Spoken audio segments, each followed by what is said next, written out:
Hi there, I'm Amelia with Wheelhouse, as I'm sure you know by now, and today we're moving into the third stage of onboarding, which is minimum prices. So this should be a breeze because we already have our tags in place, which make it super simple to make adjustments to groups of your properties at once, and we already have our minimum stays in place. And you'll see that the minimum price settings are very similar to the minimum stay settings, so this should feel pretty familiar to you. There'll be a few more nuances on the individual listing level, as I'm sure you're portfolio has a few unique listings. So we'll approach those one by one. But first, we're going to go into the portfolio settings view once again from our dashboard here. And we're just going to come over here first. And so like we did with the minimum stays, we're going to think about what group of our properties in our portfolio have any kinds of minimum prices in common together.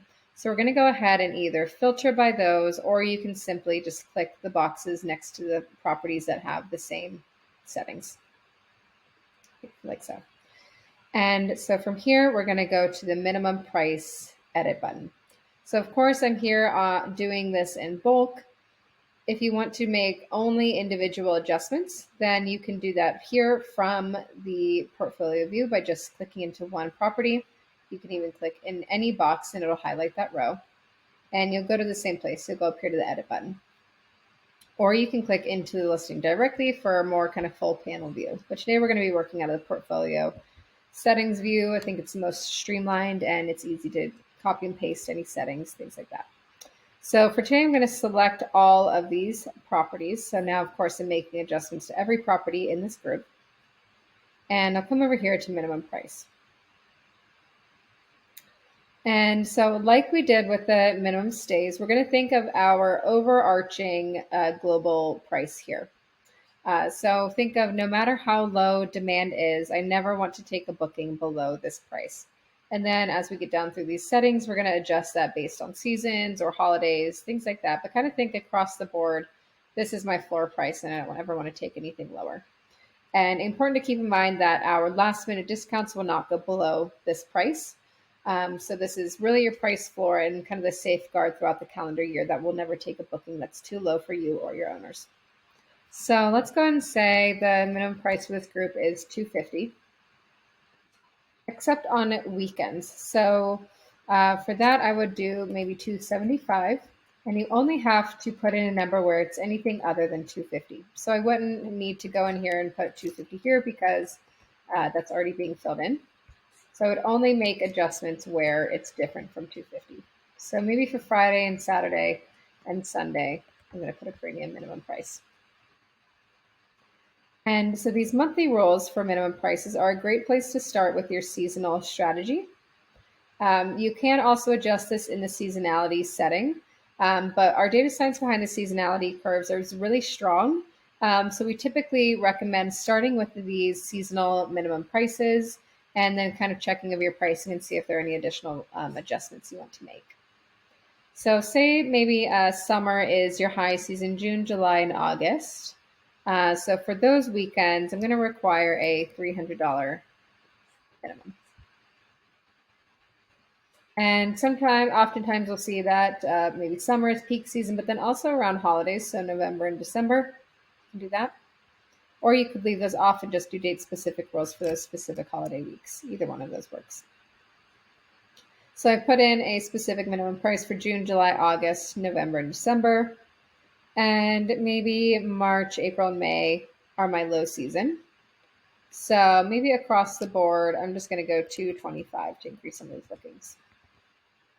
And you can put this on for a few days. If I left Thursday out, then $250 would fill in there. But I'm going to go ahead and put $225 across the board. And then you can do this for as many of the other months as you like. Wherever you don't put in a rule for a month, again, it will just revert back to $250 or $275 for the weekends. And much like with the minimum stays, these act as a hierarchy. So these monthly rules will override day-of-week rules. Day-of-week rules will override the global. Time-based will override everything above it, and so on.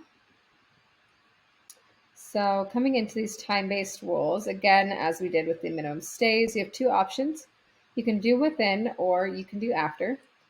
So after is a great way to protect your further out calendar. And then within is a great way to kind of potentially increase that occupancy as you approach a stay date. Maybe your threshold for how low of a booking you'll take drops as you approach a stay date. So you could say maybe within 3 days of an available night, I'm going to drop that down to 175. And you can input that by month or day of week as well. And you can also tier this out. So you could say, within 3 days, but you could also do maybe within 7 days and make that 190 and kind of slowly tier those prices out. And then, so this is saying, within 7 days, my minimum price is 190. And that's not saying that we're necessarily automatically going to drop to that, but if demand is that low, well, this is the lowest that the engine will go. And then within 3 days, it will override that and drop to 175. Now, the after option is a good way, as I mentioned, to safeguard that further out calendar. So you could say if you're going to book over 6 months out in my high season, then I'm really looking for a premium rate. So if you're going to have something on the books that long, you can make it worth your while. And again, you can do this as many times as you'd like and kind of layer out that strategy. So for June, July, and August, they're booking over a year out. Really want to keep that protected, so I'll bump it up to 400. So for as many tiers as you want, you can input as many rules as you need. And then lastly, here we have date-specific rules. So this could be for like Christmas week, Thanksgiving week that you want to repeat annually. You would just adjust those date ranges. I'm just going to put in a random week here.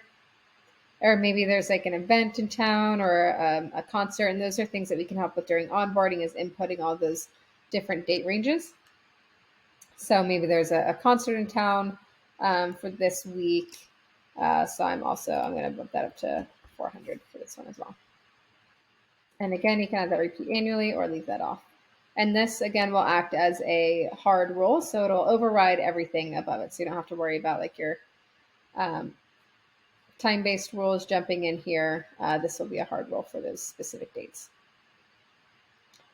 So I've made all of these adjustments to every property that I have selected here.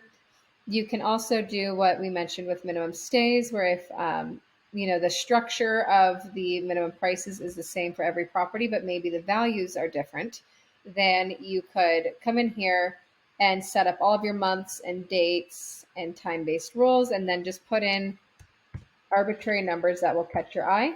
And then you can go in on the individual listing level and just adjust the values. That will save you a bit of time. So no worries if you didn't do that to start. I'm going to show you how to copy and paste here in a moment. And also, when you have existing settings in place, as I do here for these sample listings, you're going to see these two options when you go to save. Add new will incorporate new rules and will leave the rules that you had in there before and just kind of layer them on top of each other. Replace all will start fresh and will only push these rules. So I'm going to go ahead and replace all. Typically, the add new will make some more sense, unless you're trying to start from scratch. So you can see here in the minimum price column, I have all of those globals in and 8 custom settings. So as you're going through onboarding, important to kind of keep an eye and see which properties have the global minimums in place and which don't. That kind of allows you to see where you still have some work to do before turning on pricing. We typically would not want to turn on pricing without at least a global minimum price and global minimum stay. And I'm going to quickly recap how to copy and paste. So maybe I wanted to, remove one of these tags.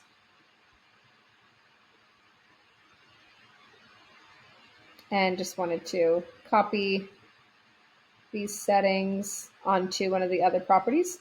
So I'm going to select the one that I want to copy from. We'll copy that setting. I'm going to select minimum price. Hit next. I'm going to select the property I want to paste it onto. Next and save. Yes, I'm sure. So that's it. Pretty simple. You'll just have to go through individual listings and kind of make sure that all of their unique rules are taken into consideration. But this can be a good conversation to have with owners on expectations for the year. What do they expect, um, to be a worthwhile rate for a stay, and you can kind of come to that number together. We also have a bunch of resources that help communicate expectations for unpredictable markets. So just reach out and let us know if you'd like to chat that through. So let me know if you have any questions. Thanks so much for your time. Let me know if there's any way that we can improve this video. If I'm missing any information, we're always happy to make adjustments. So reach out with questions, and I will see you in the next video. Thanks so much.